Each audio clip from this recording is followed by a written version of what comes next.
boy, little naughty boy, work. M to the O to the R to the N to the I to the N to the G. Morning boner, that's me. Boner, that's me. Talk to the talk, get a legendary talk. Interview cut is what I want. Spitting the tea and having the kiki. The boardroom scene make a bitch wanna read. Cause you're trapped in the alley, nowhere to go. Serve the platter and talk about your own big read. Spill tea, tell all the queens how it be. Get tens or chops. Don't forget 347-709-0655 is the number to dial. It's the Morning Boner. And it's the naughty bastard himself. And today we have Milton Ninja. Hi, Milton. Hi. How are you? How's it going, Milton? I'm doing fine. How are you? Great, we're good over here. Fabulous. How's everything going down in New York? Having a good Christmas? It's beginning to look and feel like Christmas, but I'm trying to get the attitude adjusted to for the holiday. I'm a cross between the Grinch and even into Scrooge at this point. But after I have my coquito later, I'll be fine. I know. I'm actually having me a cup right now. We're all in the holiday spirit once again. RadioNaughty.com is the Radio Naughty Network. And don't forget to call us up at 347-709-0655. That's right, that's right. Now,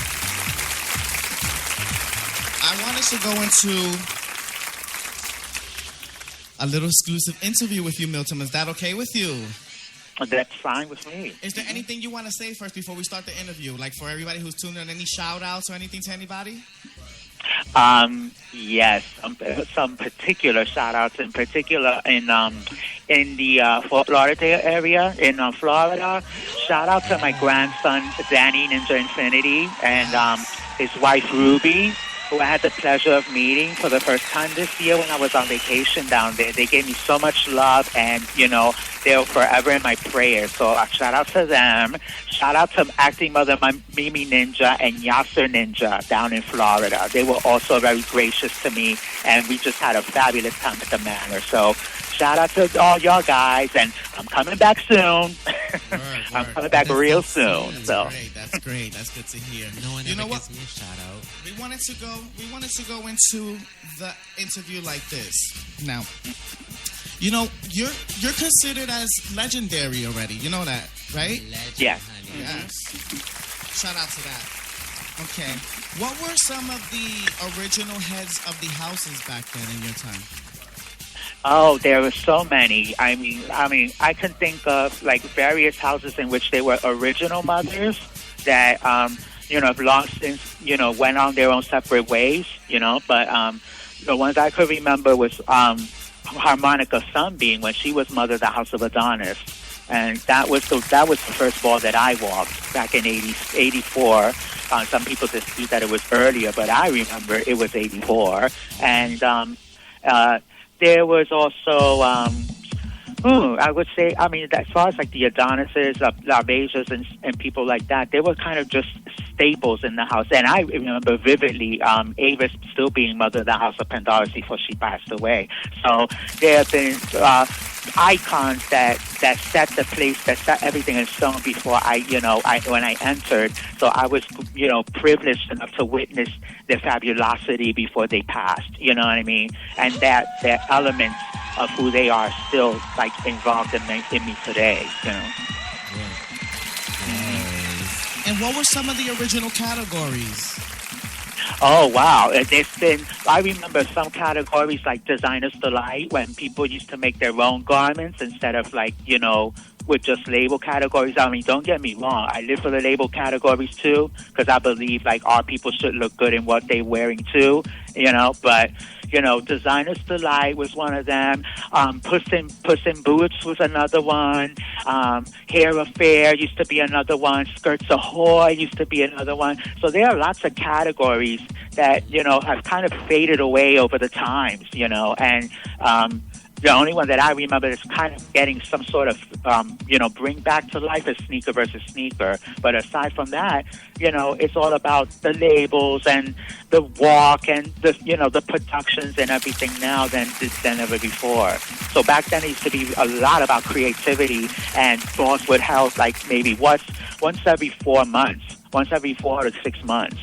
So you were ready because you had everything in place. So now balls happen almost every month with mini balls between that, and it's difficult to kind of figure out which one you want to attend or, which ones you really want to pass because you want to prepare for something bigger and better, So that's been my kind of secret to my longevity is like I'll read the flyers, I kind of figure out which ones I want to do, and when that time comes, I'm ready on point with my effects and everything. But, there are times when something happens in my personal life or whatever, and I can't make it. And then what happens? A fight happens in the ball. Or something happens that when I miss it, a scandal approaches. So I'm like thinking, oh, well, I'm glad I didn't go then. So, everything happens for a reason. But, balls back then for me were legendary moments in time that, I'll always cherish. And I'm glad that they're trying to, film every event now because we need to document it. It's really important, to me. I totally agree. That's one of the points we're doing this radio show because there seems to be a whole big list of history in the ballroom scene, and we need to gather this material and document, and then file this correctly so that way it can take its place correctly when it's time for it, because it's the epidemic of the Vogue, and you can say it's like we're in the middle of the pregnancy, you know what I'm saying? Like, it's getting ready to be mainstream, and it's coming up. It's almost there, and it's time. Yeah. But what I believe it's mainstream already, but it's and it's becoming somewhat commonplace now. Because I remember when I did a video, and I was only 14, and I just did it like on a public service, television show, and. I don't know if there's somehow somebody has that access of that video on YouTube that I've done it when I was 14, and I was amazed. I that I had like an afro and stuff like that with my big old glasses, very like that. But I've learned how to adjust to that and just develop my own element of style like that over time.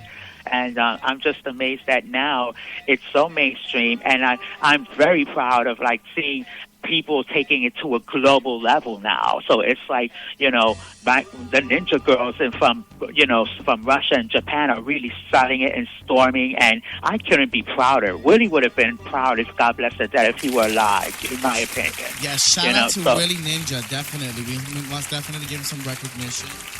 Right. He was a premium mentor in my life. So when he died, I was devastated. I was just so devastated that I went into seclusion, and I was dealing with some personal issues of my own because I got tired of seeing my friends and my mentors and my peers pass away. And it was like, I'm questioning my own mortality too. Why am I still alive and everybody's gone?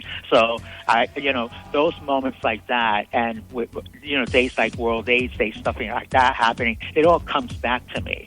So even when people are gone, they really are not forgotten in my eyes, And I make sure that their legacy is still on point, even though they've gone from us emotionally and physically. Yeah. Right. Mm-hmm. You're so correct. You don't even know.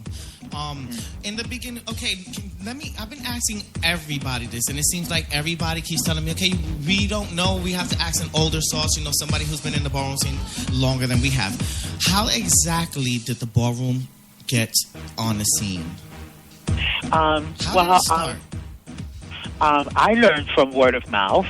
Because I've learned from being in the underground club scene in New York City.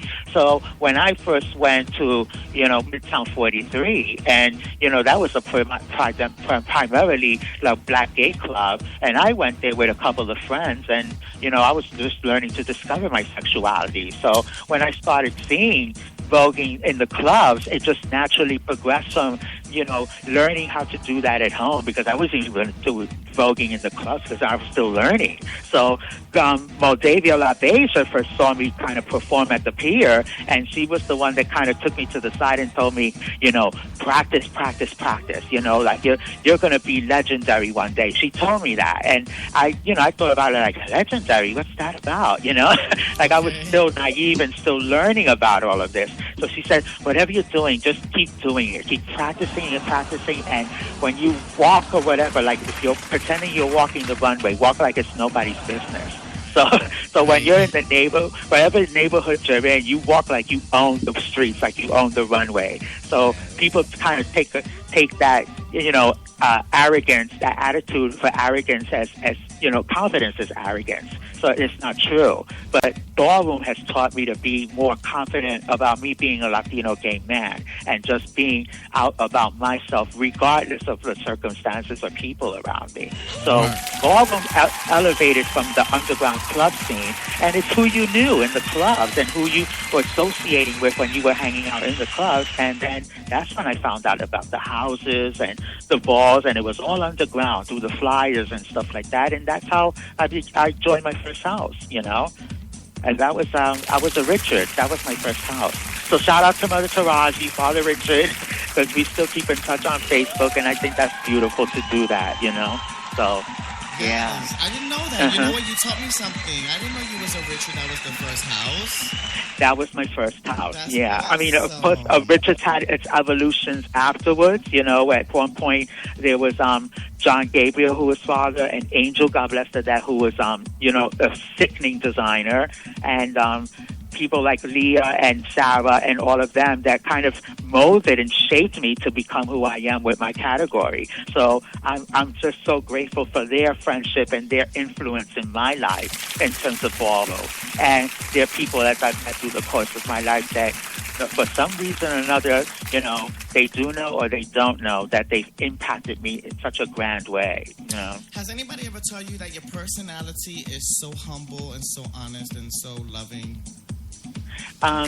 Many times, but like I say, I still am a work in progress, because there are days that I don't feel so humble, and there are days that I don't feel so, grand in terms of like life itself. So sometimes I go to seclusion just to get into my right frame of mind and to figure out what am I going to do next in my life? How am I going to evolve and become better each day as opposed to remaining stagnant, So I try to be more humble to myself and stop punishing myself for a lot of things that I used to do and just live, and tomorrow's not promised. So my attitude is, live every day as if it's your last, but be sensible about it too, you know what I mean? So, I would always have an attitude about ballroom whenever I did. I went there, I had fun, I went there to compete, and then when I walked. If I, got chopped, which was rare, I always got my 10s, but after the process of elimination, when I got chopped, I graciously said good night or whatever, put on my change, and went back home. Right, because like it was about... performer. Right, it was like as a true performer. Entertainer. So I'll never. I know exactly what you mean, and I'll never forget what Father Jose Extravaganza said. If you're gonna be a vulgar, look the part. Be a dancer. Don't look like something that just came out of the streets, and you're not professional about it. He said that, and that I'm dying to meet him. That's somebody that he's a pioneer that I have such admiration for. I haven't met him yet in my life, and it's like amazing. So there's still a lot of people in the scene that I'm truly humbled to be around, and I would like to meet, and hopefully I get to do that. So, So, question. Yeah. Do you feel that the new generation is lacking in creativity, or do you think that it is evolved for the best? I'm not gonna deny that the new generation has creativity. There's no question about that. I could say that in terms of how to present themselves, they should. I think they're trying to do more productions, and the creativity is lost somehow in the choreography or in the costumes or in the way the production is made or something like that in terms of the video or the audio or anything like that. So productions back then were a lot more on point, and you didn't really know who was going to come out until they came out for the category. So once you heard the category and you heard the production and you heard the person's name, that person's name was synonymous with that production, So, like nowadays, like there's 1,000 Vogue Femme kids. So Okay. I believe if you should have a flyer and you should have the ball, the Vogue Femme category should start first or they should start last, because that's the amount of people that are walking Right. is too much, you know.